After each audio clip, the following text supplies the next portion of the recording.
Bismillahirrahmanirrahim. Assalamualaikum warahmatullahi wabarakatuh. Waalaikumsalam. Alhamdulillahirabbil alamin. Wassalatu wassalamu ala asyrafil anbiya'i wa sayyidil mursalin nabiyyina Muhammadin wa ala alihi wa sahbihi wa man tabi'ahum bi ihsanin ila yaumiddin. Allahumma inna nas'aluka bi asma'ikal husna wa sifatikal ula an tu'allimana ma yanfa'una wa an tanfa'ana bima 'allamtana wa an tazidana ilman wa amala. Para jemaah sekalian, kaum muslimin dan kaum muslimat rahimani wa rahimakumullah.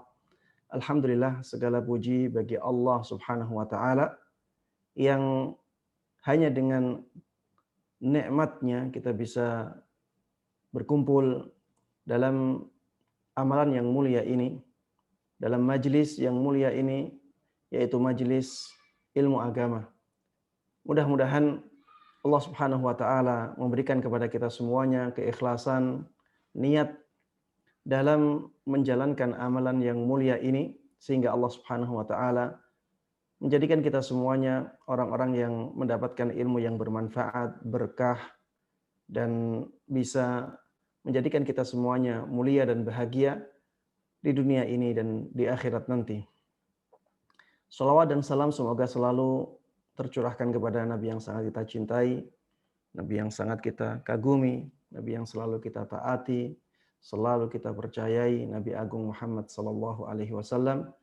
Mudah-mudahan selawat dan salam tersebut juga tercurahkan kepada seluruh keluarga beliau, seluruh sahabat beliau, dan seluruh kaum muslimin yang mengikuti beliau dan para sahabatnya dengan baik hingga hari akhir nanti. Ikhwati wa akhwati fillah, saudara-saudariku, kaum muslimin dan kaum muslimat, a'azzani Allah wa iyyakum.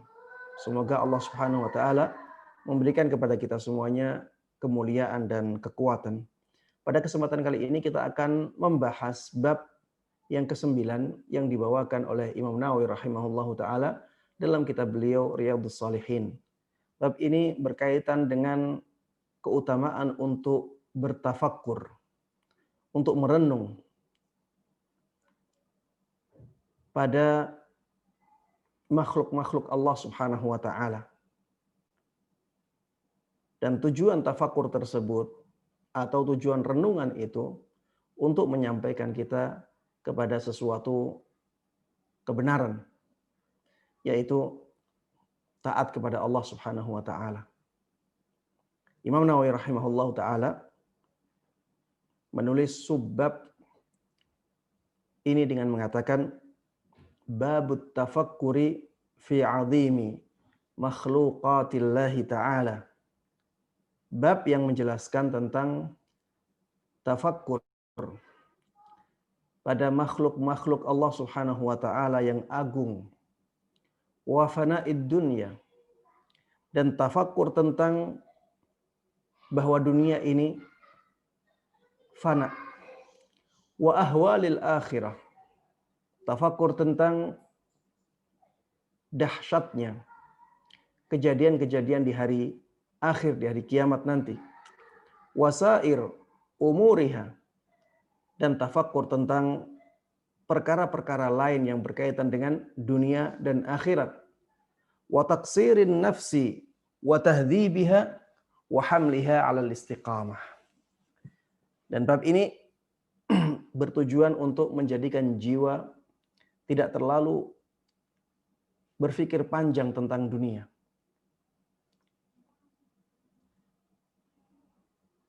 Dan tujuan bab ini juga agar jiwa kita menjadi jiwa yang suci, jiwa yang bersih, wa hamliha 'alal istiqamah, dan menjadikan jiwa kita istiqamah di atas kebenaran, di atas jalan Allah Subhanahu wa taala.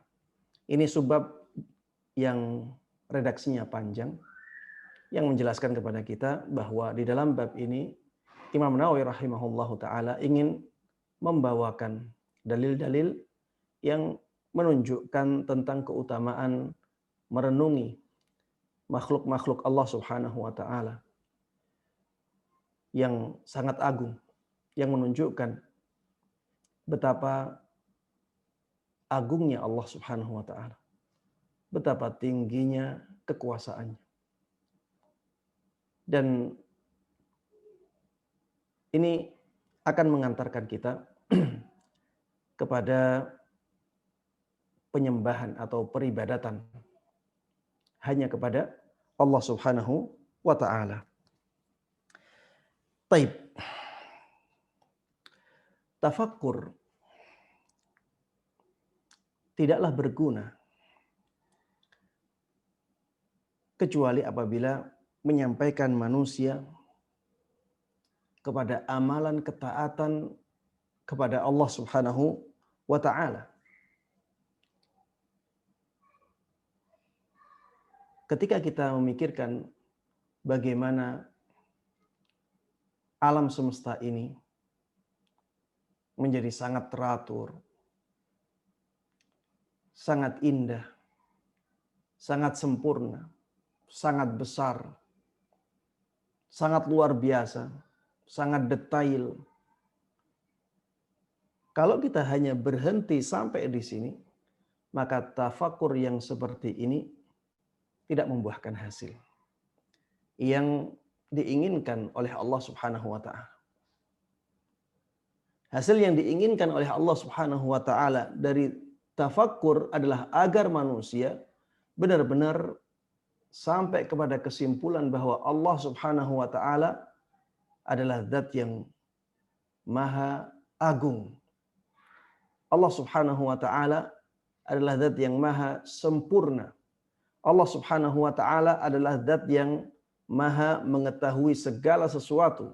Allah Subhanahu wa taala adalah zat yang maha berkuasa atas segala sesuatu sehingga manusia beribadah hanya kepadanya.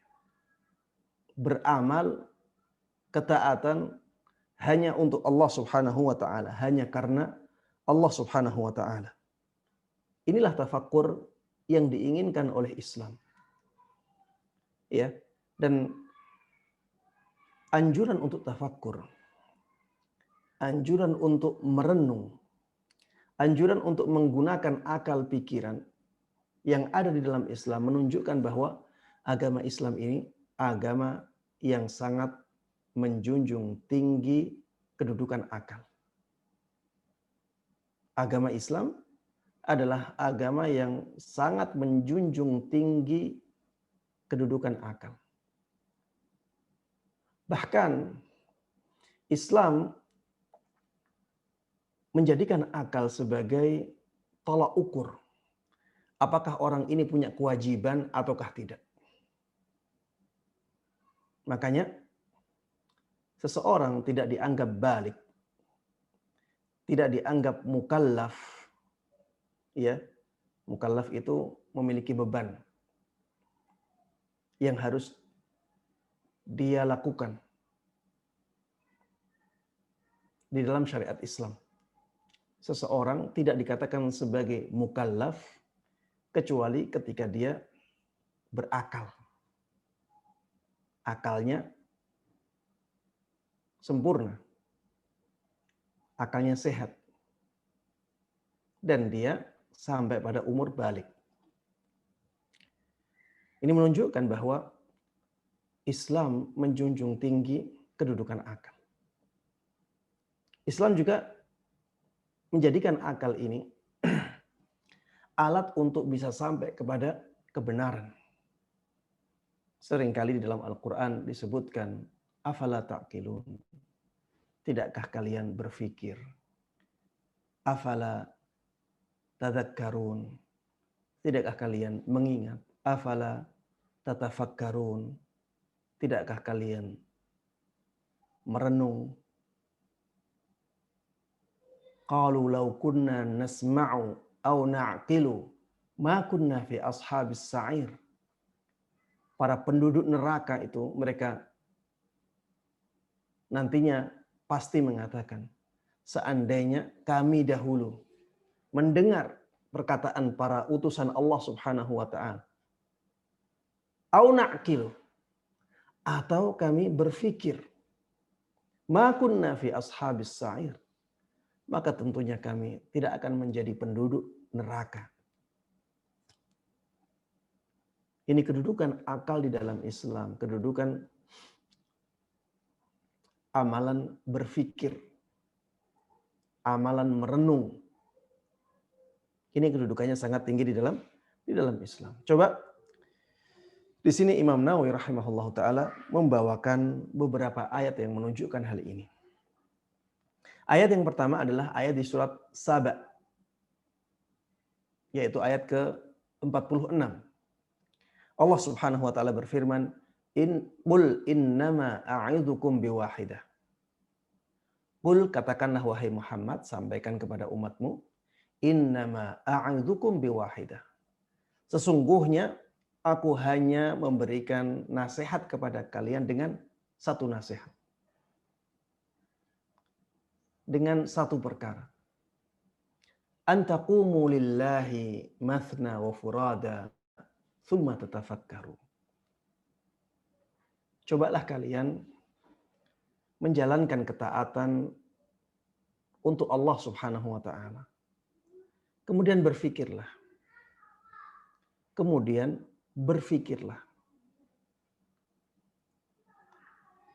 Antaqumu lillahi mathna wa furada. Ini nasihat yang sangat berharga. Jadilah kalian orang-orang yang taat kepada Allah Subhanahu wa taala. Baik saat berdua maupun saat sendiri.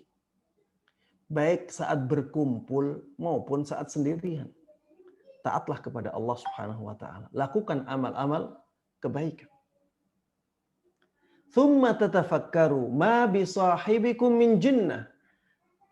Kemudian setelah itu gunakanlah akal pikiran kalian, berfikirlah. Ma bisahibikum min jinnah. Teman kalian itu bukanlah orang yang gila. Yang dimaksud dengan teman kalian adalah Muhammad, Nabi kita Muhammad sallallahu alaihi wasallam. Ma bisahibikum min jinnah. Tidak ada sedikit pun kegilaan pada teman kalian itu. Karena dulu musuh-musuh Nabi kita Muhammad sallallahu alaihi wasallam membuli Nabi kita dengan mengatakan bahwa Muhammad itu majnun. Muhammad itu gila. Allah Subhanahu wa taala mengajak orang-orang kafir tersebut ataupun orang yang seide dengan mereka untuk berpikir. Cobalah berpikir bagaimana teman kalian itu dikatakan sebagai orang gila. Padahal dia sebelum mendapatkan risalah, sebelum mendapatkan wahyu dari Allah Subhanahu wa taala adalah orang yang paling sempurna akalnya. Orang yang paling terpercaya, orang yang paling baik akhlaknya. Kalian sendiri menjulukinya sebagai Al-Amin, orang yang terpercaya. Dan kalian sendiri menunjuknya sebagai rujukan pendapat ketika kalian berselisih untuk meletakkan Hajar Aswad di samping Ka'bah. Bagaimana orang yang seperti itu kalian tuduh sebagai orang gila? Ma bisahibikum min jinnah. Tidak ada sedikit pun kegilaan pada diri teman kalian itu. In huwa illa nadhirul lakum baina yadi adzabin syadid. Tidaklah dia kecuali orang yang memberikan peringatan kepada kalian tentang azab Allah Subhanahu wa taala yang sangat dahsyat. Di sini kita bisa mengambil kesimpulan bahwa seseorang itu bisa sampai kepada kebenaran ketika dia menggunakan akalnya dengan baik. Ketika dia benar-benar berpikir. Dan ini menunjukkan anjuran untuk berpikir. Islam mengajak manusia untuk menggunakan akalnya. Jangan sampai nikmat yang sangat besar yang diberikan oleh Allah Subhanahu wa taala kepada kita sebagai manusia kita sia-siakan. Terutama berpikir tentang sesuatu yang menjadi tujuan utama kita, yaitu tentang perkara-perkara akhirat. Taib. Kemudian Imam Nawawi rahimahullah taala membawakan ayat lain yang menjelaskan tentang keutamaan untuk berfikir, keutamaan untuk merenungi ciptaan-ciptaan Allah Subhanahu wa taala yang sangat agung dan luar biasa. Yaitu firman-Nya di dalam surat Al-Imran ayat 190 sampai 191. Allah Subhanahu wa taala berfirman, "Inna fi khalqis samawati wal ardi wa ikhtilafil laili wan nahari la ayatin liulil albab." Sesungguhnya pada ciptaan Allah Subhanahu wa taala, sesungguhnya pada penciptaan Allah Subhanahu wa taala terhadap langit dan bumi, dan pada pergantian malam dan siang, di dalamnya terdapat tanda-tanda kekuasaan Allah Subhanahu wa taala bagi mereka yang berakal.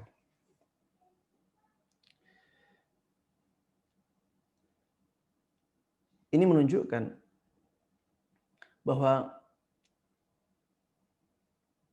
kita dianjurkan untuk merenungi ciptaan-ciptaan Allah Subhanahu wa taala. Cobalah lihat langit yang sangat luas sekali. Coba sekarang kabar-kabar yang dibawa oleh ahli antariksa. Berapa luasnya alam semesta ini? Sangat luas sekali. Sampai ribuan tahun cahaya. Sangat luas sekali. Itu pun belum semuanya mereka ketahui. Mereka belum mengetahui langit Allah Subhanahu wa taala. Itu baru ruang angkasa. Karena langit yang ada 7 tingkat tersebut disebutkan oleh Allah Subhanahu wa taala adalah merupakan bangunan yang kuat.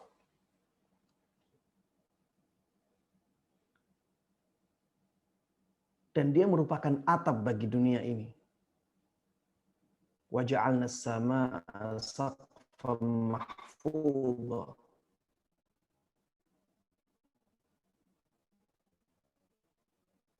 Atap yang dilindungi oleh Allah Subhanahu wa taala.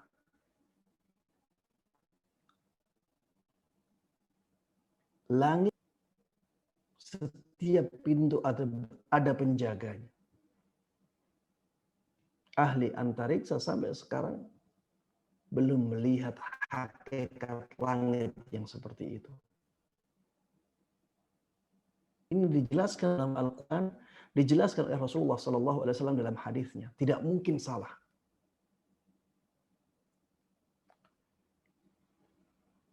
Ya, alam semesta seluas itu. Dan sangat sempurna dengan sistemnya. Ini menunjukkan bahwa penciptanya lebih dari itu. Maha mengetahui segala sesuatu. Maha berkuasa untuk mengatur alam yang sangat luas sekali ini. Begitu pula dengan bumi. Coba lihat bumi.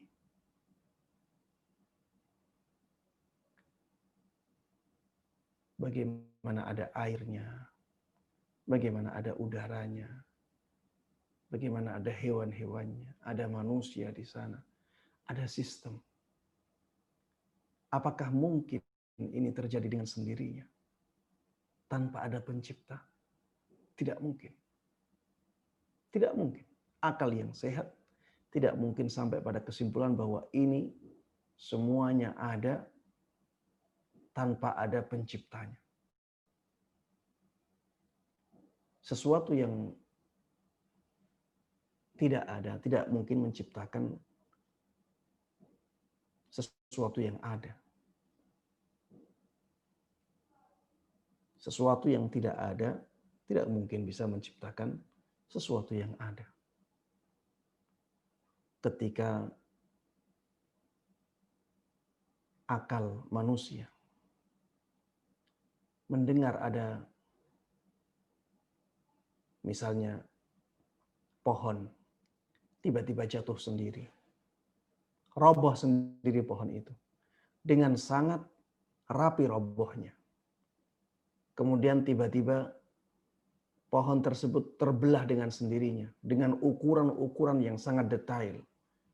Kemudian tiba-tiba kayu-kayu yang sudah terbelah-belah itu menyusun sendiri menjadi sebuah kapal yang kecil yang sederhana. Kemudian kapal tersebut berjalan sendiri tanpa ada orang yang menjalankannya. Dia berpindah sendiri seperti itu. Ketika akal kita sebagai seorang manusia yang sehat akalnya mendengar kata-kata seperti itu, kita tidak mungkin mempercayainya. Padahal hanya sebuah pohon dan pohon tersebut menjadi kapal, kapalnya pun kapal sederhana. Kemudian hanya berjalan. Kejadian seperti itu saja, kalau dikatakan itu terjadi dengan sendirinya, maka akal kita tidak akan terima. Bagaimana dengan sistem yang sangat rumit di alam semesta ini? Setiap hewan punya sistem. Tanpa harus ada orang yang memperhatikannya. Tanpa harus ada baterainya. Dia bisa berjalan. Dia punya sistem pemikiran tersendiri. Dia punya sistem penjagaan dirinya. Punya sistem penglihatan, pendengaran. Dia mencari makannya sendiri. Subhanallah. Apabila kita berpikir apa yang terjadi di alam semesta ini, maka kita akan sampai pada kesimpulan bahwa di sana ada pencipta yang luar biasa. Dan pencipta yang luar biasa tersebut telah membuktikan keberadaan dirinya dengan turunnya wahyu, dengan Al-Quran. Dan kalau tidak percaya bahwa Al-Quran ini dari pencipta, dari Allah Subhanahu wa Ta'ala, maka silahkan datangkan yang semisal dengannya, walaupun hanya satu surat. Coba datangkan. Allah sudah tantang itu di dalam Al-Quran. Allah tantang manusia, Allah tantang jin.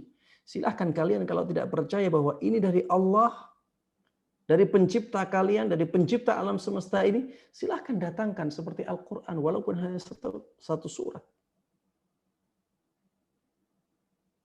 Bahkan Allah juga tantang, silahkan kalian rusak Al-Quran. Silahkan ubah Al-Quran tersebut. Kalian tidak akan mampu. Inna nahnu nazzalna dzikra wa inna lahu lahafizun. Sesungguhnya kamilah yang menurunkan Al-Quran sebagai pengingat. Dan sungguh kami benar-benar yang akan menjaganya. Coba sudah berjalan berapa ribu tahun Al-Quran di dunia ini. Sampai sekarang tidak ada yang mampu merubahnya. Walaupun hanya satu huruf. Satu huruf. Tidak ada yang bisa memasukkan satu huruf dalam Al-Quran.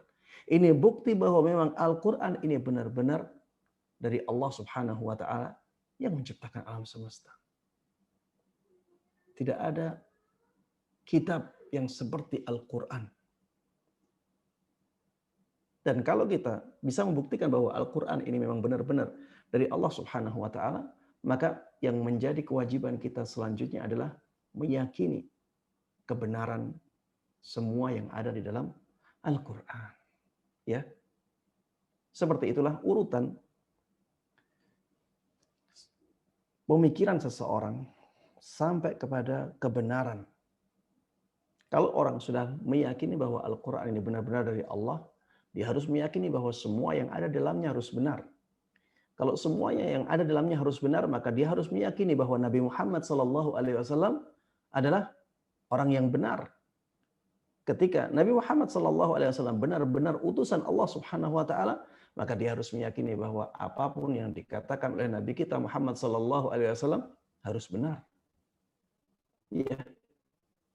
Dan seperti itulah kita akhirnya satu-satunya agama yang benar, yang menyampaikan kita kepada surga Allah Subhanahu wa Ta'ala. Taib. Sesungguhnya pada penciptaan langit dan bumi,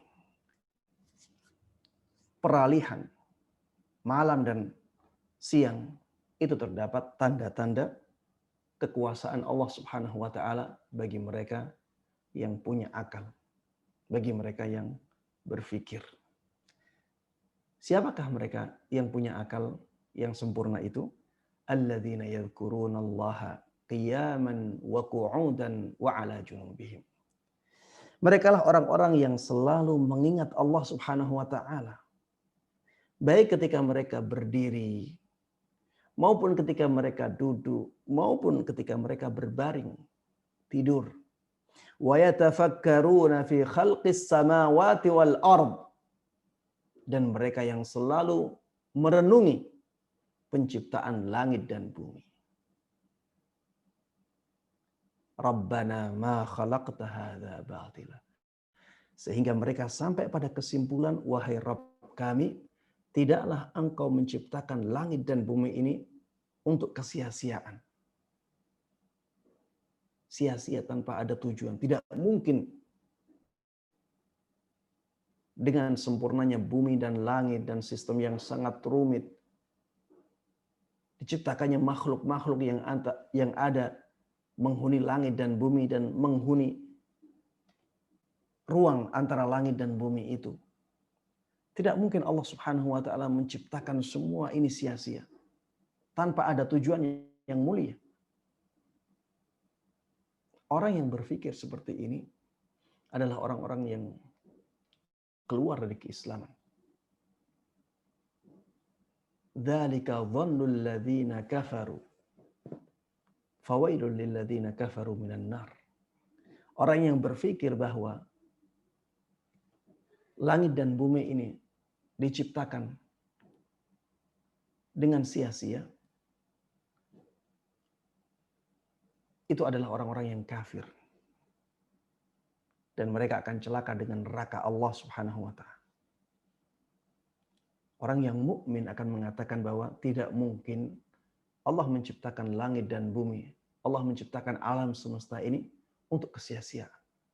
Ada hikmah yang sangat besar, ada tujuan yang sangat mulia yang diinginkan oleh Allah Subhanahu wa Ta'ala. Lita'lamu annallaha ala kulli syai'in qadir. Wa annallaha qad ahata bi kulli syai'in ilma. Tujuan yang pertama, penciptaan langit dan bumi ini adalah agar kalian tahu bahwa Allah Subhanahu wa Ta'ala itu Maha berkuasa atas segala sesuatu. Dan Allah Subhanahu wa Ta'ala Maha mengetahui segala sesuatu. Ketika sudah sampai pada titik ini, maka langkah berikutnya adalah beribadah hanya kepadanya. Wa ma khalaqtul jinna wal insa illa liya'budun. Aku tidaklah ciptakan jin dan manusia kecuali agar mereka beribadah hanya kepadaku. Inilah tujuan mulia yang diinginkan oleh Allah Subhanahu wa Ta'ala.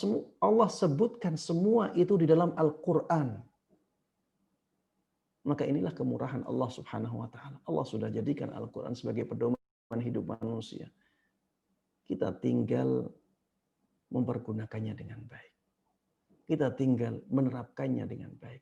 Allah Subhanahu wa Ta'ala tidak membiarkan kita sia-sia. Ayahsabul insan an yutraka sudah.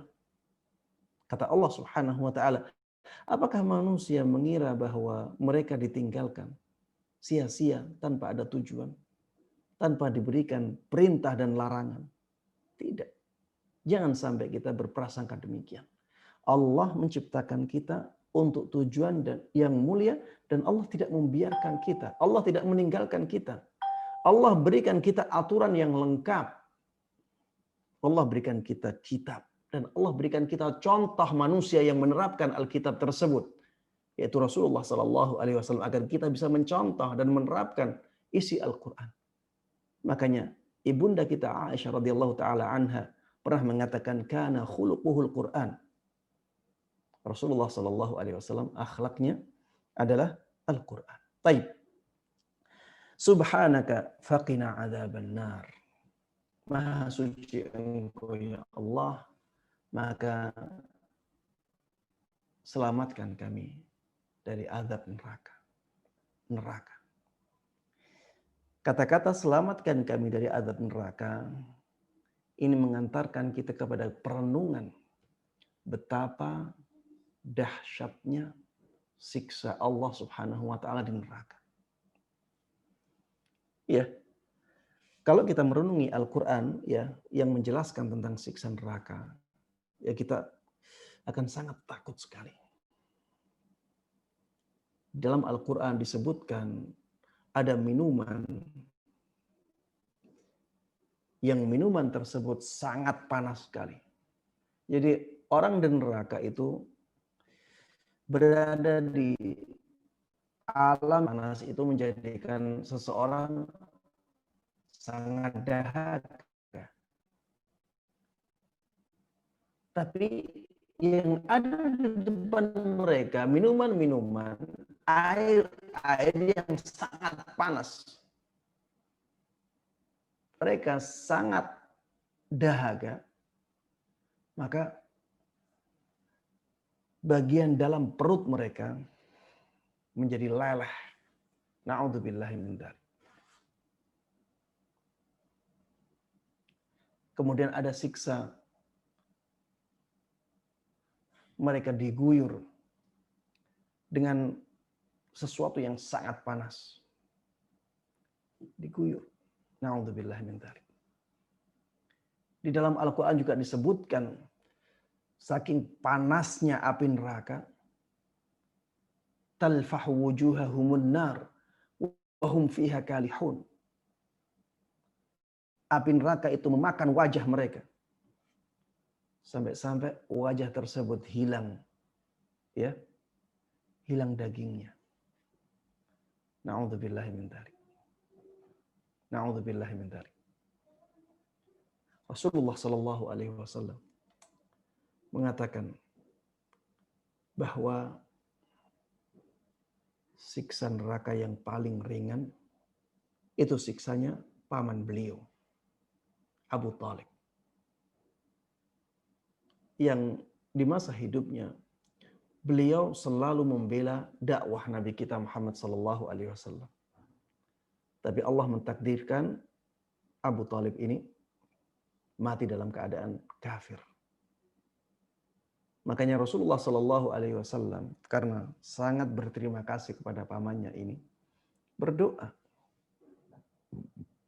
agar siksanya Abu Thalib ini diringankan. Dan Allah memperkenankan doanya. Sehingga paman beliau Abu Thalib ini menjadi penduduk neraka yang paling ringan siksanya. Bagaimana siksa Abu Thalib? Coba bayangkan, ini yang paling ringan.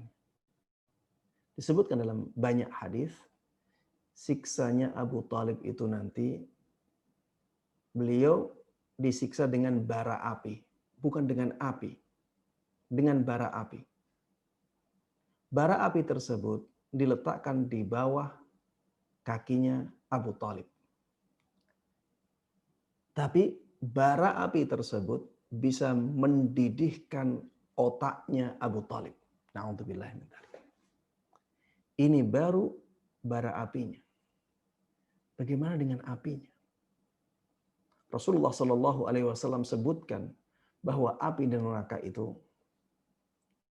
panasnya 70 kali lipatnya api dunia. Api dunia yang paling panas seperti apa? Silahkan dicari. Api neraka 70 kali lipatnya. Na'udzubillahi min dzalik.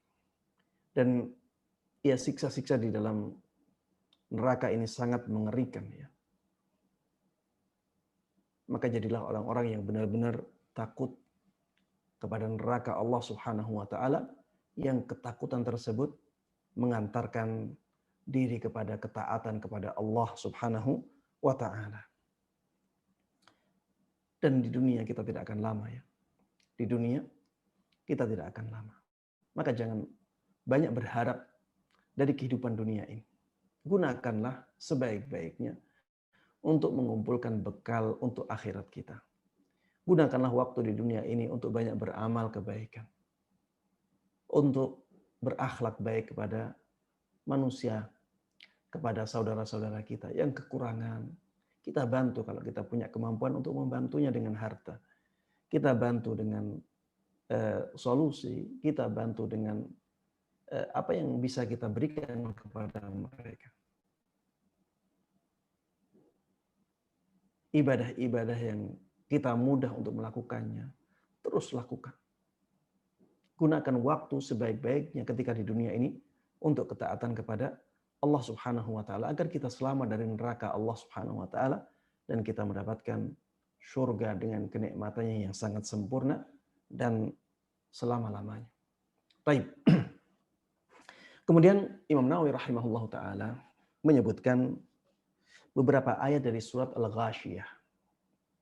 Surat Al-Ghasyiyah yang kita disunahkan untuk terus membacanya di hari Jumat ya.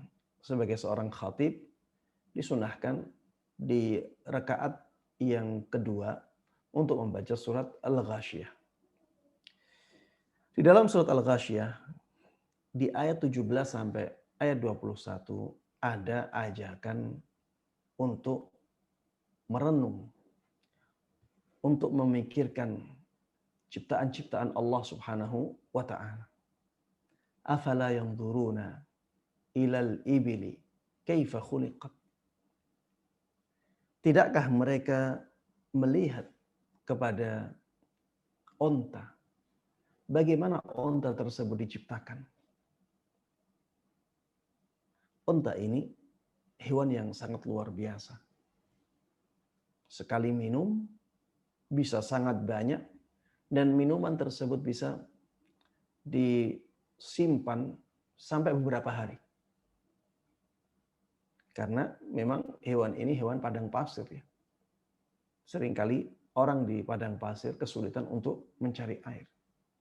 Ketika mendapatkan air, maka onta bisa minum dengan kadar yang sangat banyak. Kemudian setelah itu tubuhnya memanfaatkan air tersebut sedikit demi sedikit. Sehingga berjalan sampai beberapa hari dia masih tahan. Ini sesuatu yang sangat luar biasa. Begitu pula bagaimana onta, hewan yang sangat besar itu bisa takluk kepada manusia. Bisa mau membawa manusia kemanapun manusia inginkan. Bahkan ketika yang menunggangi dia anak kecil, dia pun mau dibawa kemana aja. Padahal ya sebenarnya onta tersebut bisa tidak taat kepada anak kecil itu yang menunggangi dia. Bisa jadi ontanya lari dan menendang anak itu. Bisa jadi. Tapi Allah jadikan onta tersebut hewan yang jinak. Sesuatu yang menakjubkan. Tidakkah mereka melihat bagaimana onta diciptakan? Mungkinkah makhluk yang sangat luar biasa ini terjadi dengan sendirinya? Tanpa pencipta? Orang di zaman teknologi saat ini saja tidak bisa menciptakan yang seperti onta. Tidak ada. Kalau misalnya ada robot yang sangat rumit sistemnya, tapi itu pun tidak serumit makhluk Allah Subhanahu wa taala yang berupa hewan. Kalau ada robot yang sangat rumit dan sangat cerdas, kemudian ada orang mengatakan ini terjadi dengan sendirinya, tidak ada yang membuatnya. Siapa yang percaya? Padahal robot, teknologinya tidak secanggih hewan-hewan yang Allah ciptakan. Bagaimana mereka mengatakan hewan-hewan tersebut tidak ada penciptanya, terjadi dengan sendirinya, terjadi dengan proses alam. Ini sesuatu yang mustahil. Sesuatu yang tidak masuk akal sama sekali. Makanya Allah Subhanahu wa taala memerintahkan, menganjurkan manusia untuk berpikir agar mereka sampai kepada kebenaran Islam. Wa ilas sama'i kaifa rufi'at. Tidakkah mereka melihat bagaimana langit itu diangkat, ditinggikan oleh Allah Subhanahu wa taala tanpa ada tiangnya sama sekali.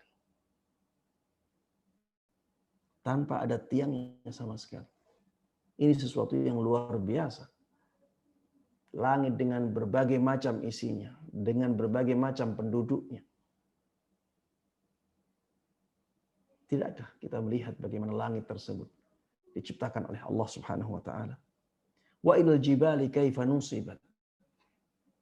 Tidakkah mereka melihat gunung-gunung bagaimana Allah tancapkan sehingga menjadikan bumi ini tenang? Kalau tidak ada gunung, maka bumi ini menjadi tidak tenang. Akan banyak sekali gempa. Allah Subhanahu wa taala menjadikan gunung ini seperti pasak bumi yang menjadikan bumi bisa tenang. Tidak bergerak terus-menerus. Sesuatu yang sangat luar biasa besarnya. Coba kita berpikir ya, bagaimana gunung itu sangat besar seperti itu. Kalau kita ingin misalnya menghancurkan, kita hancurkan sedikit-sedikit. Itulah kecilnya manusia. Dan itulah lemahnya mereka. Subhanallah, makhluk yang seperti ini banyak yang sombong. Banyak yang sombong kepada Allah Zat yang maha agung, yang maha besar. Subhanallah. Wa ilal ardi kaifa sutihat. Tidakkah mereka melihat bagaimana bumi ini dibentangkan? Bagaimana bumi ini dibentangkan? Padahal sebenarnya bumi itu bulat. Tapi terlihat seperti bentangan yang tidak ada lengkungannya. Karena saking besarnya.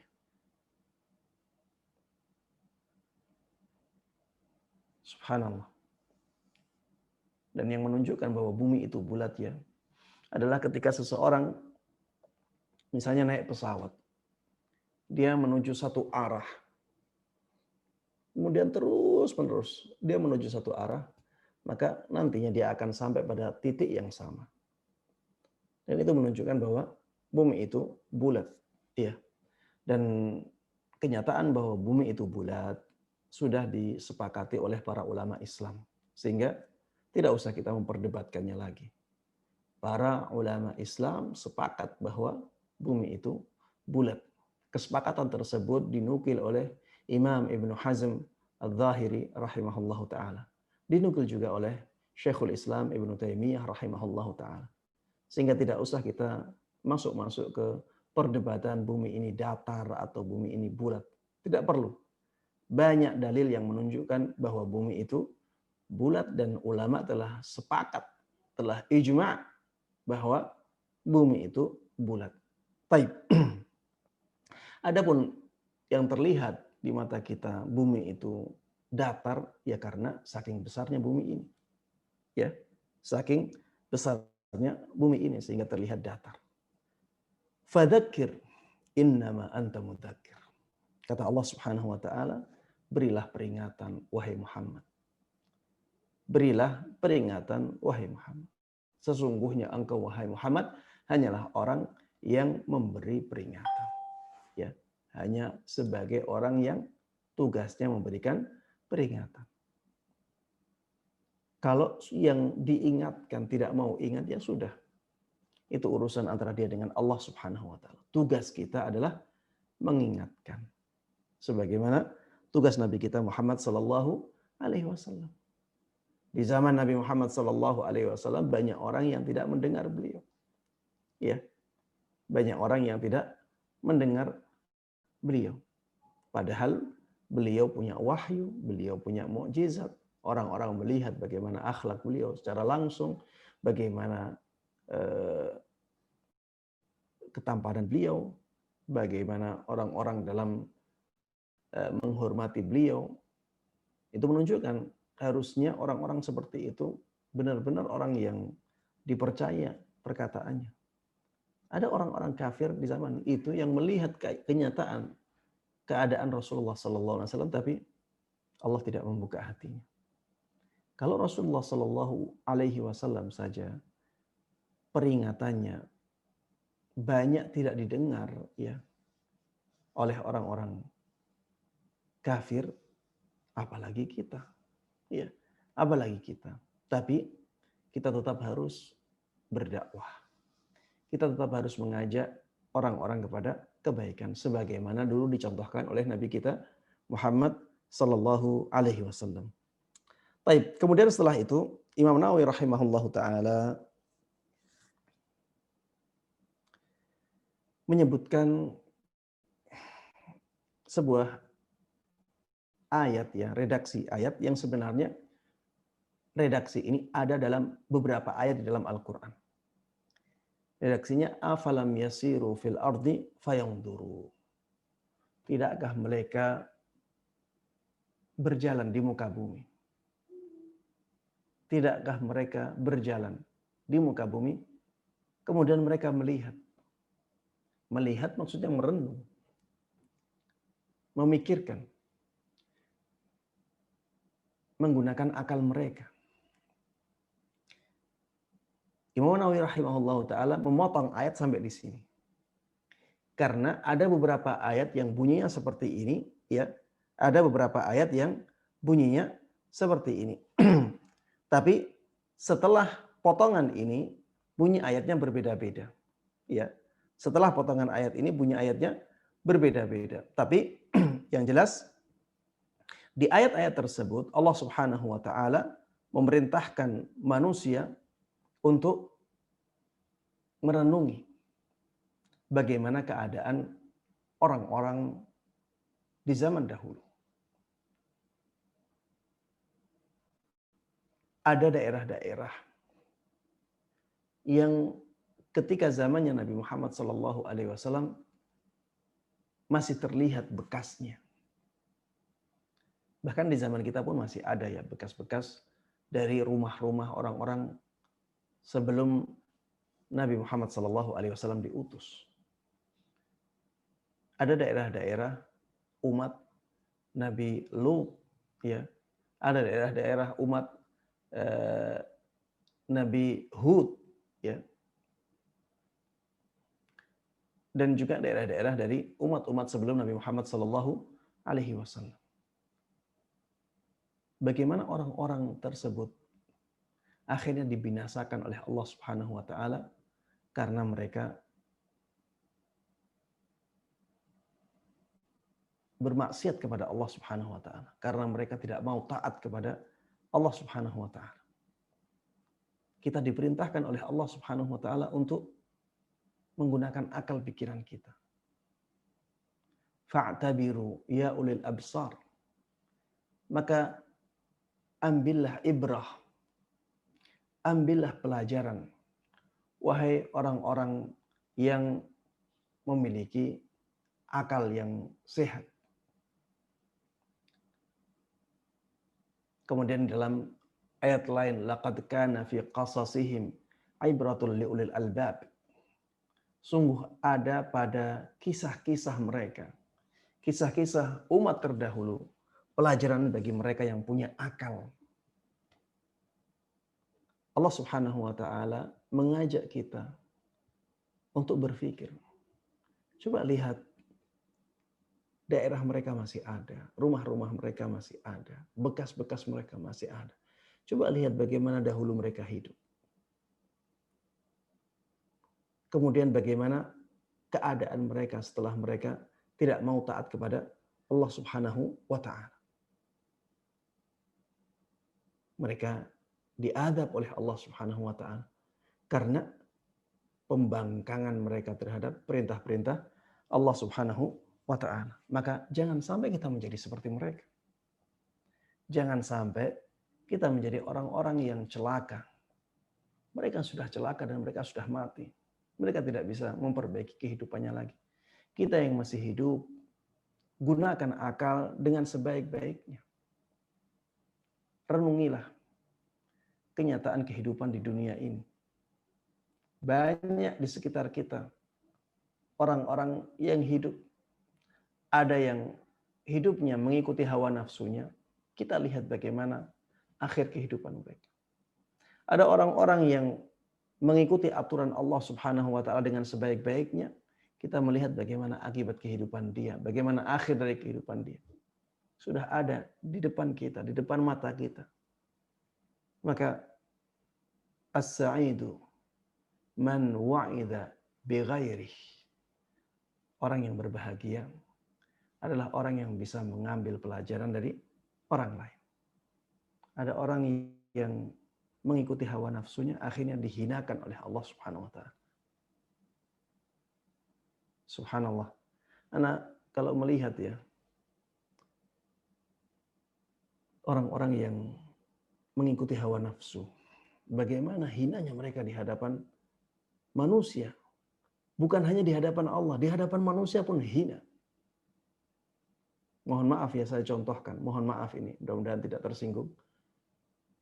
Orang-orang yang atau anak-anak muda yang disebut sebagai orang-orang yang ngepang. Coba lihat. Mereka benar-benar mengikuti hawa nafsu dia. Benar-benar mengikuti hawa nafsu mereka. Apa yang diinginkan oleh hawa nafsunya mereka lakukan. Coba lihat bagaimana keadaan mereka. Tubuh mereka rusak. Ya. Orang menganggap mereka orang-orang yang rendahan. Itu di hadapan manusia, di tengah-tengah manusia. Dipandang sebagai orang yang remeh, sebagai orang yang rendah. Belum di hadapan Allah Subhanahu wa taala. Na'udzubillahi min dzalik. Dan ini hanya contoh saja. Yang lain banyak ya, orang-orang yang mengikuti hawa nafsunya, menjadi budak setannya, yang mereka katakan kami merdeka. Padahal sebenarnya dia tetap menjadi budak, tapi hanya berpindah dari budaknya Allah menjadi budaknya setan. Manusia itu tidak bisa menjadi orang yang merdeka. Manusia itu tidak bisa menjadi benar-benar merdeka, tidak. Ya. Jadi kita itu kalau bukan hambanya Allah, kita akan menjadi hambanya setan. Hanya berpindah dari sini atau ke sini. Ya. Kalau kita tidak menjadi hambanya Allah, kita berarti menjadi hambanya setan. Kita tinggal memilih. Apakah kita ingin menjadi mulia sebagai hambanya Allah? Apakah kita ingin menjadi hina sebagai hambanya setan? Itu saja. Dan lihatlah keadaan sekitar. Ambillah pelajaran dari banyak orang. Ya. Sehingga kita bisa memilih apa yang baik untuk kita. Sehingga kita bisa selamat dari siksaan Allah Subhanahu wa taala dan kita mendapatkan kemuliaan yang tinggi di sisi Allah Subhanahu wa taala. Mudah-mudahan Allah Subhanahu wa taala menjadikan kita semuanya orang-orang yang benar-benar mulia. Menjadi orang-orang yang benar-benar selamat, menjadi orang-orang yang benar-benar bahagia di dunia ini dan di akhirat nanti dengan banyak taat dan ibadah kepada Allah Subhanahu wa taala. Amin amin ya rabbal alamin. Demikian yang bisa Ana sampaikan dalam kesempatan kali ini, mudah-mudahan bermanfaat bagi kita semuanya. Mudah-mudahan Allah berkahi ilmu kita dan mudah-mudahan Allah Subhanahu wa taala memberikan kita semuanya taufiknya sehingga kita menjadi orang-orang yang diberikan kemudahan untuk mengamalkan ilmu kita dan menyebarkannya kepada orang lain. Amin amin ya rabbal alamin. Wassallallahu wasallama wa baraka ala nabiyyina Muhammadin wa ala alihi wa sahbihi wa man tabi'ahum bi ihsan ila yaumiddin. Walhamdulillahi rabbil alamin. Alhamdulillah. Masya Allah, barakallahu fikum wa jazakallahu khair Ustadz atas penjelasannya mengenai topik tafakur pada malam hari ini. Semoga bermanfaat bagi kita semua. Baik, saya mengingatkan lagi bila ada yang ingin bertanya silakan menuliskan di kolom chat dan mohon pertanyaan yang berkaitan dengan topik pada malam hari ini, yaitu tafakur. Ada pertanyaan nih Pak Ustadz dari peserta. Pak Ustadz izin bertanya, sesungguhnya dalam penciptaan langit dan bumi terdapat tanda-tanda kekuasaan Allah. Bagaimana meyakininya dalam kehidupan sehari-hari dan menerapkannya dalam kehidupan sehari-hari? Terkadang kami lupa bahwa semua yang ada di dunia ini adalah milik Allah. Tafadhol. Iya. Kita mengambil manfaat dari merenungi penciptaan langit dan bumi, kemudian kita lakukan ketaatan kepada Allah Subhanahu wa taala. Coba kita ya merenungi apa yang kita lihat di langit ya. Misalnya bintang-bintang yang jumlahnya sangat banyak itu. Kemudian bagaimana matahari berputar, bagaimana bulan kadang-kadang terlihat sempurna, kadang-kadang terlihat mengecil, bagaimana komet, bagaimana bintang jatuh, ya, dan itu semuanya diatur oleh Allah Subhanahu wa taala. Itu semuanya diatur oleh Allah Subhanahu wa taala. Dan itu bukti ya bahwa di sana ada Allah Subhanahu wa taala yang mengaturnya. Ketika kita sampai pada kesimpulan itu, maka harusnya kita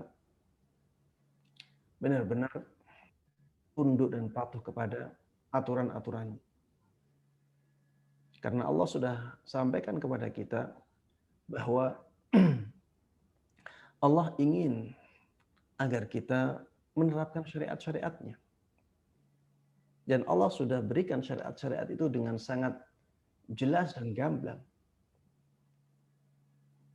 Bahkan karena perhatian Allah Subhanahu wa taala yang sangat besar terhadap hambanya, Allah jadikan Al-Qur'annya tidak bisa diubah-ubah. Allah jadikan Al-Qur'annya mudah dihafal. Mana ada kitab yang seperti Al-Qur'an? Coba siapa yang bisa menghafal 604 halaman? Selain Al-Qur'an ya.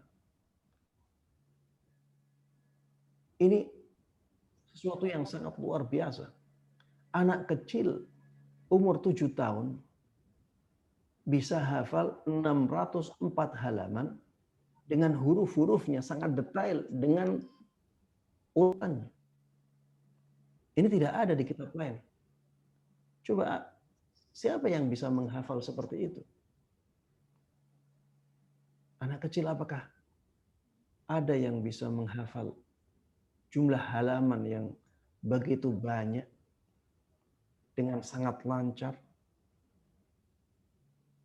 Bahkan ada yang sampai hafal urutan-urutan ayatnya. Bahkan ada yang sampai hafal halamannya.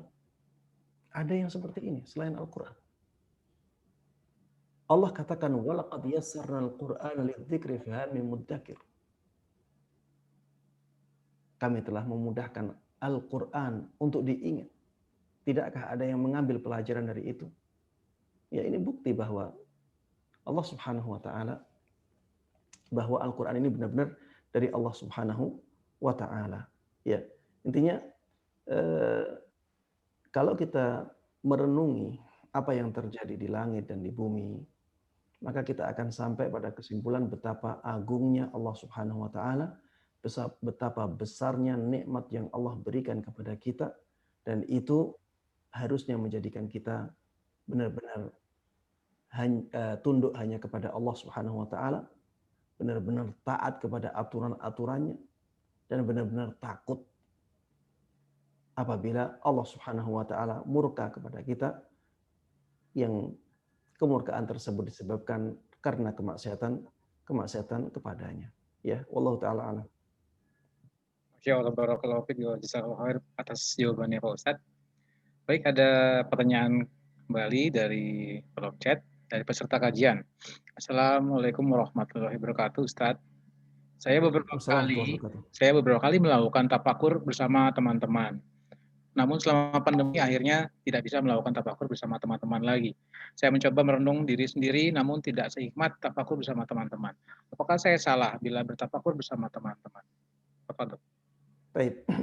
Yang dimaksud dengan tafakur adalah menggunakan akal pikiran kita untuk merenungi tanda-tanda kekuasaan Allah Subhanahu wa taala, kemudian dengan perenungan tersebut akhirnya mengantarkan kita kepada ketaatan kepada Allah Subhanahu wa taala. Itu yang dimaksud dengan tafakur yang diinginkan oleh Allah Subhanahu wa taala di dalam Al-Qur'an dan diinginkan oleh Rasulullah sallallahu alaihi wasallam dalam banyak hadisnya, ya. Ini yang harus kita pahami seperti itu, ya. Titik ini dulu, poin ini harus kita pahami dengan baik. Yang dimaksud dengan tafakur yang diinginkan oleh Allah dan Rasulnya adalah menggunakan akal pikiran kita untuk merenungi tanda-tanda kekuasaan Allah Subhanahu wa taala yang bisa mengantarkan kita kepada ketaatan dan ketundukan kepada Allah Subhanahu wa taala. Baik. Ketika kita sudah sepakat bahwa makna tafakur seperti ini, maka tafakur yang seperti ini dianjurkan, sangat dianjurkan untuk kita lakukan baik ketika kita sendiri maupun saat kita bersama orang lain. Sehingga tidak ada masalah misalnya kita membuat majelis, kemudian kita mengingatkan diri kita dan orang-orang yang ada di dekat kita di majelis tersebut untuk merenungi makhluk-makhluk Allah Subhanahu wa taala. Dan nanti akhirnya kita sampai pada titik kita mengajak mereka semuanya untuk mensyukuri nikmat-nikmat Allah Subhanahu wa taala tersebut, kemudian kita tunduk dan patuh kepada aturan-aturan Allah Subhanahu wa taala, kepada syariat-syariatnya. Ya. Ini juga bisa kita lakukan saat sendiri. Ya. Saat kita sendiri, kita misalnya memperhatikan makhluk tertentu dari salah satu ciptaan Allah Subhanahu wa taala. Kemudian kita lihat bagaimana gerak-geriknya, bagaimana sistem tubuhnya, bagaimana kerumitan sistemnya. Ya. Kita bisa merenungi hal tersebut dan dengannya kita yakin dengan seyakin-yakinnya bahwa ini ada penciptanya. Dan penciptanya jelas Zat yang maha mengetahui segala sesuatu, yang maha tinggi ilmunya, yang maha berkuasa atas segala sesuatu. Dan tidak ada kemungkinan lain kecuali Allah Subhanahu wa taala yang dijelaskan di dalam Al-Qur'an. Wallahu taala alam. Masya Allah. Terima kasih Pak Ustadz atas nasihatnya. Kemudian ini ada pertanyaan dari Dr. Ari Sulistiawati. Assalamualaikum Ustadz. Dalam berlomba mencari kebaikan, bagaimana kita meluruskan niat agar semata-mata hanya karena Allah, bukan karena agar kita bisa lebih alim, pintar, baik, dan lain-lain daripada orang lain atau teman kita. Dari banyak kebaikan, apakah ada jenis kebaikan yang lebih layak diprioritaskan? Tafadhol. Pertanyaannya kurang jelas. Yang awal tadi nggak terdengar. Dalam berlomba untuk mencari kebaikan, bagaimana kita meluruskan niat agar semata-mata karena Allah, bukan karena bisa lebih pintar dari yang lain atau dari teman kita.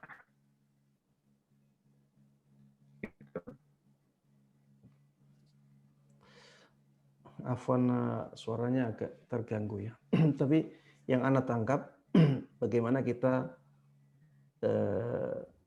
pribadi yang ikhlas dalam melakukan kebaikan. Ya.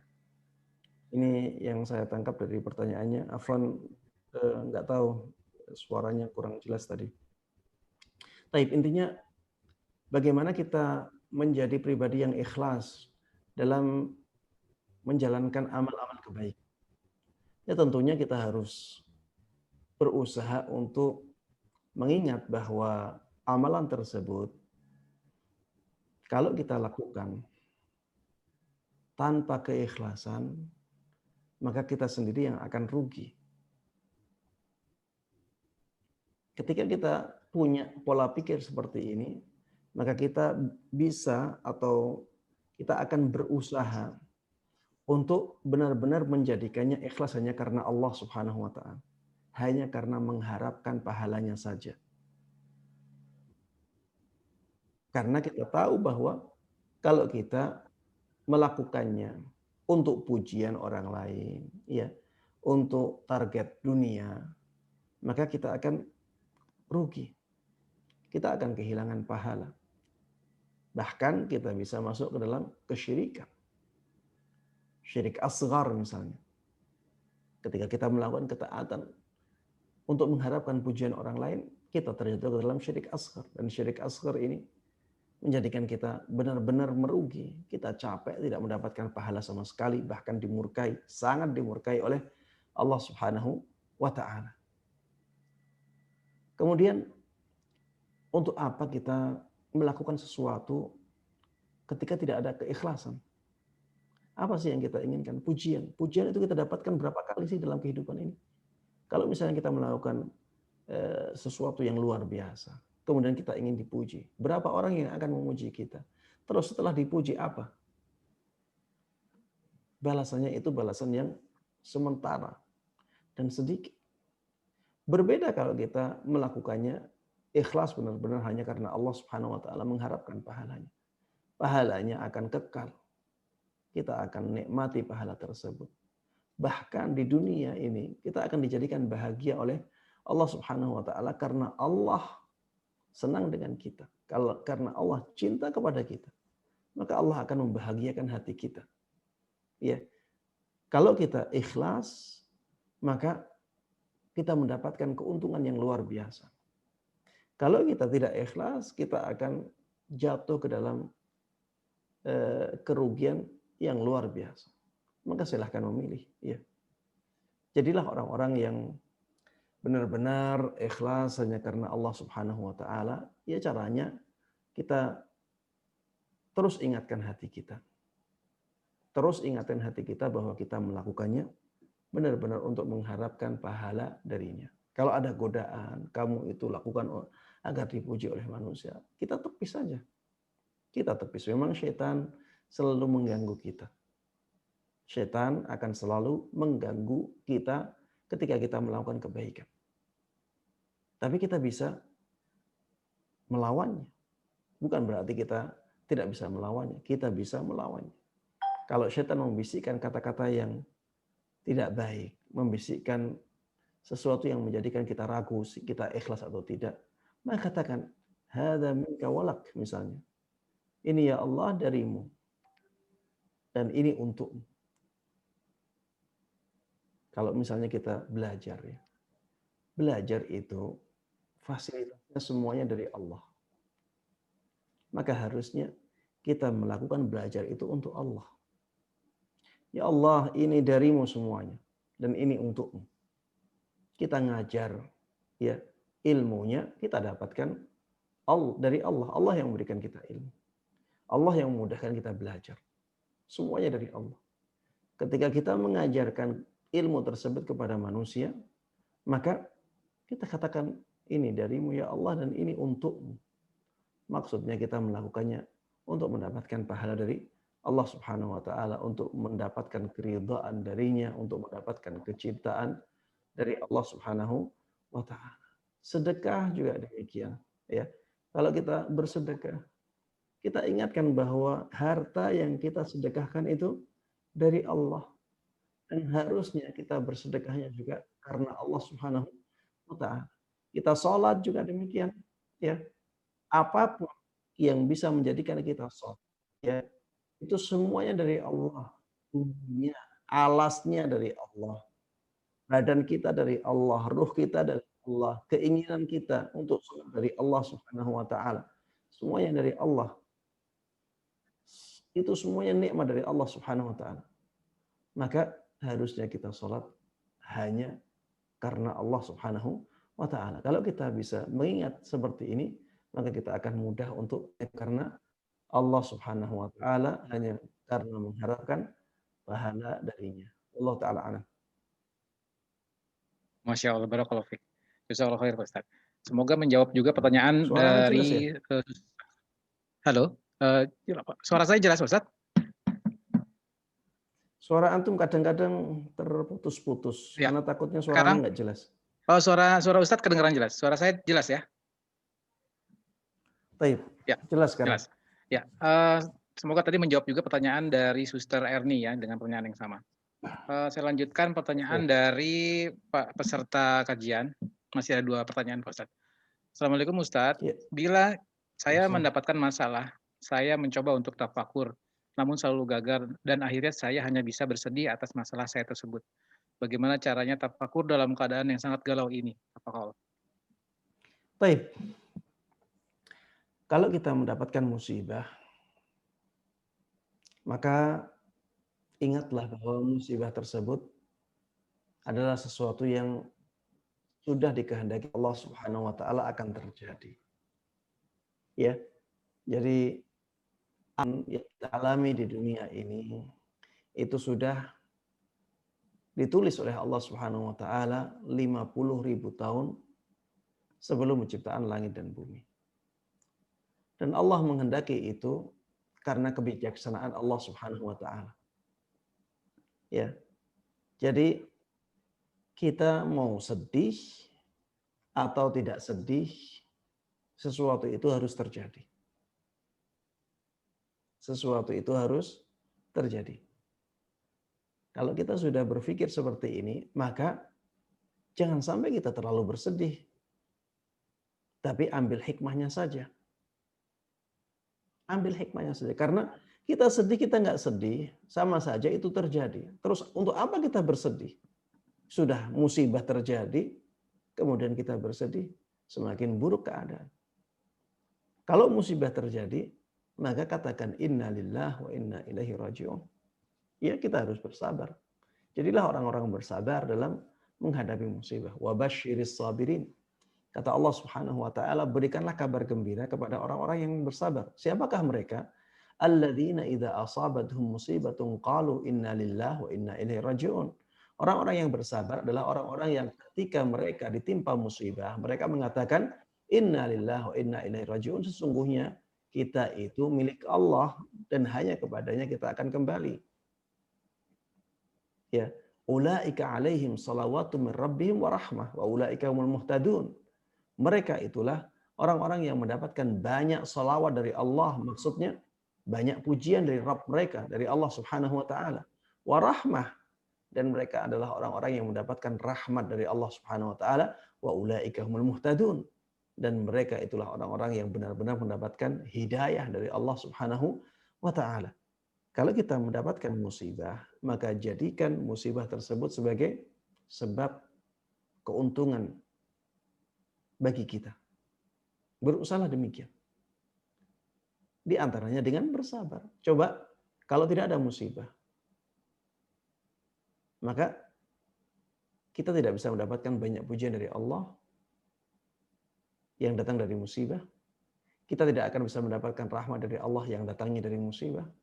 Kita tidak akan mendapatkan predikat orang-orang yang mendapatkan hidayah yang datangnya dari musibah. Tapi ketika ada musibah, kita bisa bersabar, maka kita akan mendapatkan keuntungan ini. Mendapatkan banyak pujian dari Allah karena kita bersabar menghadapi musibah. Kita mendapatkan rahmat dari Allah karena kita bersabar ketika mendapatkan musibah. Kita mendapatkan predikat orang-orang yang mendapatkan hidayah dari Allah karena kita bersabar dalam menghadapi musibah. Kemudian, ya, husnudzanlah kepada Allah. Agar kita bisa mengurangi kesedihan dalam diri saat musibah datang. Banyaklah husnudzan kepada Allah. suudzonlah kepada diri kita. Fa'asa an takrahu syai'a wa yaj'alallahu fihi khairan katsira. Kata Allah Subhanahu wa taala dalam surat An-Nisa, maka bisa jadi kalian membenci sesuatu padahal Allah Subhanahu wa taala menjadikan banyak kebaikan pada sesuatu itu. Ini husnudzan kepada Allah. Mungkin musibah tersebut akan mendatangkan banyak kebaikan dari Allah Subhanahu wa taala. Kita husnudzan karena kita ini makhluk Allah yang jahul. Ya, jahul itu banyak bodohnya, banyak tidak tahunya. Seringkali kita membenci sesuatu padahal ternyata kita mendapatkan banyak manfaat dari sesuatu itu. Sebaliknya, seringkali kita senang dengan sesuatu padahal sesuatu tersebut banyak memberikan kerugian kepada kita. Dalam surat Al-Baqarah, Allah Subhanahu wa taala mengatakan, "Wa 'asa an takrahu syai'an wa huwa khairul lakum." Bisa jadi kalian membenci sesuatu padahal sesuatu itu lebih baik bagi kalian. Bisa jadi kita membenci musibah padahal sebenarnya musibah itu lebih baik bagi kita. Husnudzan kepada Allah. Wallahu ya'lamu wa antum la ta'lamun. Kata Allah Subhanahu wa taala di akhir ayat itu, Allah yang tahu. Sedangkan kalian itu tidak tahu. Allah Subhanahu wa taala adalah zat yang Maha Pengasih, Maha Penyayang kepada hambanya. Allah Subhanahu wa taala dikatakan oleh Nabi kita Muhammad sallallahu alaihi wasallam, kasih sayangnya melebihi kasih sayang seorang ibu kepada anak yang masih kecil, yang masih menyusu. Dan kita tahu ibu itu kasih sayangnya kepada anak kecil yang masih menyusu itu kasih sayang yang sangat luar biasa. Rasulullah Shallallahu Alaihi Wasallam mengatakan, apakah kalian bisa membayangkan seorang ibu ini yang sedang menyusui ini? Apakah kalian bisa membayangkan ibu tersebut melemparkan anak yang sedang disusuinya ke dalam api? Para sahabat ketika itu mengatakan tidak mungkin. Maka Rasulullah Shallallahu Alaihi Wasallam mengatakan kepada para sahabatnya, demi Allah, kasih sayang Allah Subhanahu Wa Taala itu lebih besar daripada kasih sayang ibu ini. Ketika Allah Subhanahu Wa Taala kasih sayangnya sangat luar biasa seperti itu kepada kita sebagai hambanya, maka tidak mungkin Allah menghendaki dari musibah itu suatu keburukan. Tidak mungkin Allah Subhanahu Wa Taala menginginkan keburukan dari musibah yang ditimpakan kepada hambanya yang sangat dia cintai. Maka husnudzanlah kepada Allah Subhanahu wa taala. Ketika kita bisa husnudzan kepada Allah Subhanahu wa taala, maka kekecewaan kita atau kesedihan kita terhadap musibah akan banyak berkurang. Kemudian cari hikmah. Cari hikmah dari terjadinya musibah itu.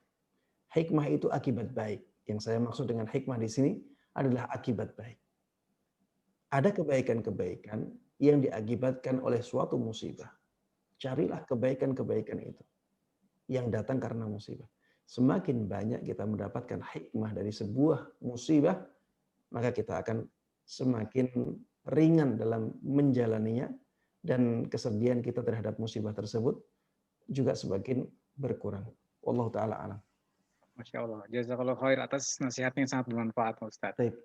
Baik, ini mungkin pertanyaan terakhir dari Dr. Tri Sunarti. Bismillah. Dalam mempelajari ilmu pengetahuan, banyak celah untuk bertafakur.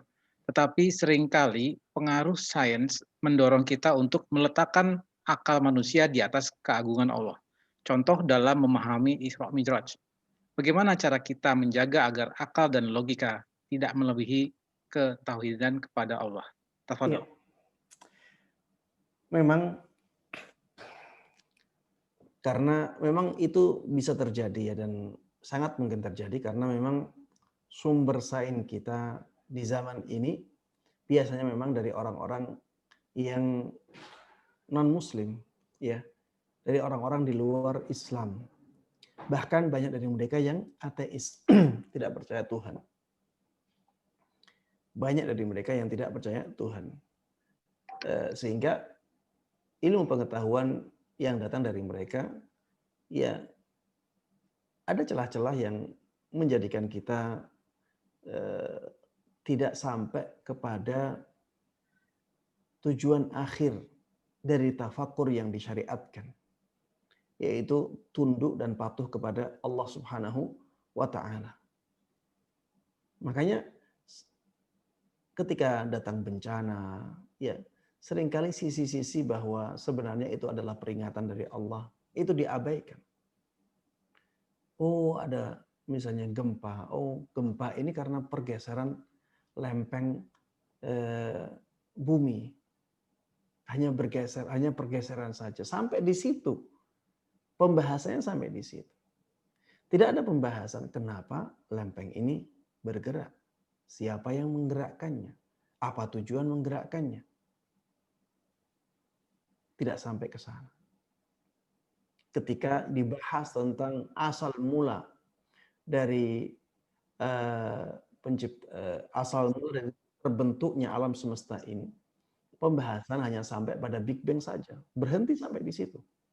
Mereka katakan dulu ada ledakan yang sangat dahsyat, yang dari ledakan tersebut terbentuklah planet-planet ini. Sudah sampai ledakan itu saja. Mereka tidak berpikir lebih jauh dari itu.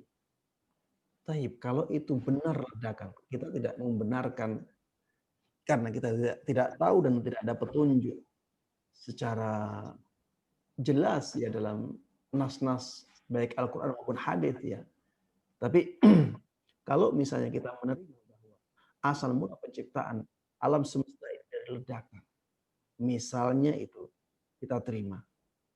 Taib, siapa yang meledakkannya? Siapa yang meledakkannya? Kemudian ledakan itu kan dari sesuatu. Siapa yang menciptakan sesuatu itu? Apakah bisa terjadi sesuatu tercipta dengan sendirinya tanpa ada penciptanya? Ataukah bisa sesuatu yang tidak ada menciptakan sesuatu yang ada? Kemudian setelah itu dia meledak dengan sendirinya tanpa sebab? Tidak sampai ke sana. Ya, karena memang ilmu pengetahuan yang sampai kepada kita di zaman kita ini banyak yang dari non-muslim, ya. Makanya jangan heran kalau ada misalnya teori Darwin, ya. Darwin itu siapa? Mengatakan bahwa manusia itu diciptakan dari kera. Perubahan dari kera menjadi manusia seperti ini, seperti ini.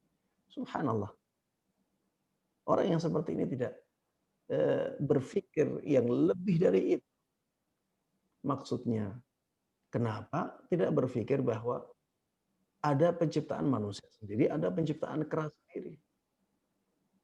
Kenapa harus manusia itu dari kera? Kenapa harus seperti itu?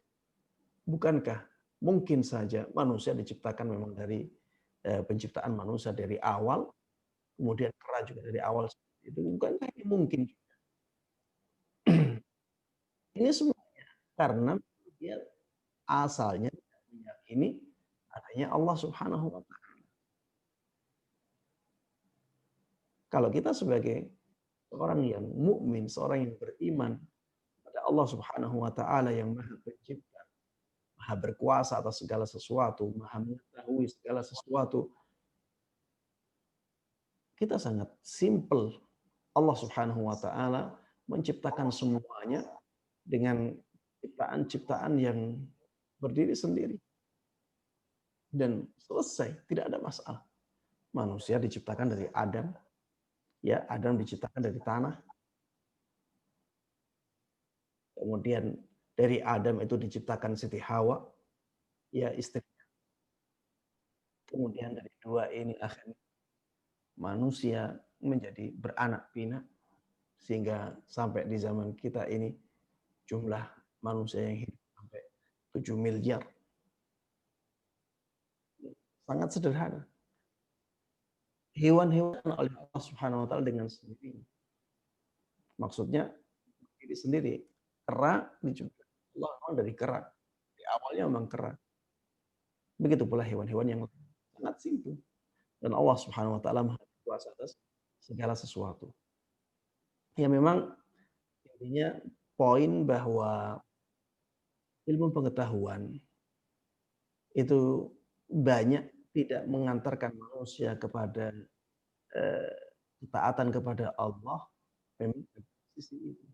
Karena memang ilmu pengetahuan yang sampai kepada kita di saat ini kebanyakan sudah dari non muslim yang mereka tidak ada perhatian kepada sisi taat kepada Allah Subhanahu wa taala. Namun kita sebagai seorang yang mukmin ya, kita harus eh, berpikir lebih jauh ya. Kita harus berpikir lebih jauh. Kita mengakui akan eh, kita mengakui hakikat-hakikat dari ilmu pengetahuan. Ya, misalnya ada sistem tata surya yang diungkapkan oleh mereka. Nanti ada ilmu pengetahuan tentang angin, ilmu pengetahuan tentang gempa, ilmu pengetahuan tentang laut, ilmu pengetahuan tentang listrik. Kita akui hakikat dari ilmu pengetahuan tersebut. Tapi kita juga berpikir lebih jauh dari itu. Bahwa sistem-sistem tersebut ada yang menciptakannya. Ada yang menjadikannya teratur menjadi sebuah sistem. Dan kita harus bersyukur kepada zat yang menciptakan sistem tersebut. Dan tidak ada kemungkinan lain kecuali Allah Subhanahu wa taala yang menciptakan langit dan bumi ini. Tidak ada kemungkinan lain kecuali Allah Subhanahu wa taala yang menciptakan langit dan bumi ini. Dari mana kita mengatakan bahwa tidak ada kemungkinan lain yang menciptakan sistem itu semuanya kecuali Allah? Dari bukti. Buktinya apa? Adanya Al-Quran. Ya, makanya keberadaan Al-Quran ini benar-benar dari Allah. Ini sesuatu yang sangat krusial. Sesuatu yang sangat prinsip. Yang ketika kita sudah yakin bahwa Al-Quran ini dari Allah, sudah setelah itu semuanya akan menjadi mudah. Ya, semuanya akan menjadi mudah. Di dalam Al-Quran disebutkan bahwa dialah yang menciptakan langit dan bumi. Dia yang menciptakan yang selain Allah Subhanahu wa taala. Sehingga sistem-sistem yang ada yang dipelajari oleh manusia itu semuanya diciptakan oleh Allah Subhanahu wa taala sebagaimana Allah jelaskan di dalam Al-Qur'an. Dan ini semuanya tergantung keyakinan kita bahwa Al-Qur'an ini dari Allah Subhanahu wa taala. Dan alhamdulillah untuk membuktikan bahwa Al-Qur'an dari Allah ini sangat mudah. Ya, Allah katakan di dalam Al-Qur'an, siapa yang tidak percaya bahwa ini dari Allah, silahkan datangkan yang semisal dengannya. Kemudian bahwa Al-Quran ini dari Allah juga tidak bisa dipalsukan. Tidak ada yang bisa memalsukan Al-Quran. Ya, tidak ada selain Al-Quran. Silahkan datangkan kitab selain Al-Quran yang tidak bisa dipalsukan. Tidak ada. Injil dipalsukan. Taurat dipalsukan. Kitab-kitab yang lain dipalsukan. Al-Quran tidak bisa dipalsukan. Kalau ada yang memalsukan pasti ketahuan. Dan pasti akan ditinggalkan oleh kaum muslimin. Ya. Kemudian dari sisi hafalan, mudah dihafalkan. Coba ada orang suruh menghafalkan ya 1/4 Injil saja. Itu lebih sedikit dari Al-Quran. Akan kesusahan. Sama, Taurat juga demikian. Suruh menghafal setengah dari Taurat. Akan kesusahan. Tapi kalau suruh menghafalkan Al-Quran, satu Al-Quran pun sangat mudah. Bahkan anak-anak kecil dari kita sudah sangat banyak ya yang menghafal Al-Quran. Makanya Al-Quran ini benar-benar dari Allah Subhanahu wa taala. Kalau dikatakan datangkan kepada kita satu orang yang hafal Injil, mereka tidak akan mampu untuk mendatangkannya. Sampai di hari ini pun tidak ada yang hafal Injil. Manusia sebanyak itu. Katanya 2 miliar lebih yang beragama Kristen. Datangkan satu orang saja yang bisa menghafalkan Injil dari awal sampai akhir. Kemudian tes. Tidak ada yang seperti Al-Quran. Itu bukti bahwa Al-Quran benar-benar dari Allah Subhanahu wa Ta'ala. Ya.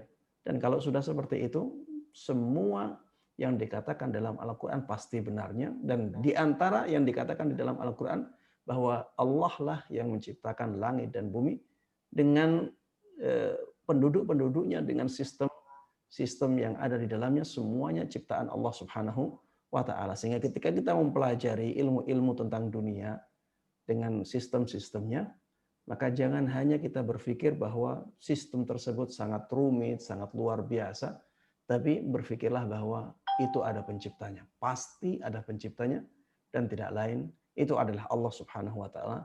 Jika demikian, maka syukurilah apa yang diberikan oleh Allah Subhanahu wa Ta'ala kepada kita berupa sistem-sistem yang sangat luar biasa itu, sangat sempurna itu, dengan menggunakannya untuk kebaikan, dan kita tunduk dan patuh kepada syariatnya. Ya, demikian Allah Ta'ala alam. Insyaallah, barakallahu fikum wa jazakallahu khair Ustaz atas semua jawaban dan nasihatnya bagi kita semua. Semoga bermanfaat bagi kajian hari ini.